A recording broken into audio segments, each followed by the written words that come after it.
Satu barang sampai dalam box saya swimming satu set dia bagi terus dalam beg ni, kita bawa dengan senang terus bagi beg ya.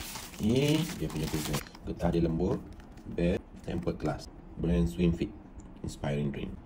Saya tengok sini getah kualiti nampak bagus, selesa untuk pakai ni, lembut. Ni memang ni gelas sesuai untuk kat sungai Daud. Tali ni pun selesa. Kalau dilebar macam ni dia kurang, dia tak sakit kepala, maksudnya dia tak rasa grip sangat lah kepala ni. Kalau jenis tali satu tu kita akan rasa rimas sikit bila lama pakai. Ni dia punya untuk snorkeling. Okay. Ni gigit sini untuk pernafasan. Ni kita boleh pasang kat tali. Lepas tu bagus dia ni dia ada saya panggil apa, pelampung bar dia ni. Maksudnya kalau kita menyelam tutup lubang udara ni. Jadi dalam ni tak akan masuk air bila kita menyelam. Kita diving sekejap lah.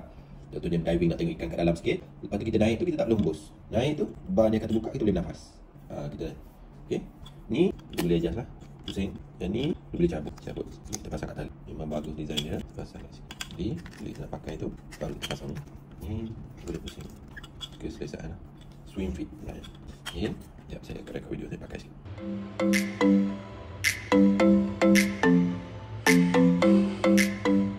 Ni saya lupa nak tunjuk tadi. Ni nak adjust dia ni cukup senang lah. Kita tarik je. Bila kita pakai, kita boleh tarik kiri kanan ni. Nak release, kita boleh release balik ni. Okay. Ni kita tekan sini, kita boleh tarik bawah. Nak tekan, kita tarik je. Senang lah. Nak pakai tu senang. Untuk letakkan senang. Untuk pembelian, boleh tekan link di bawah ataupun beg kuning. Ya, terima kasih. Assalamualaikum.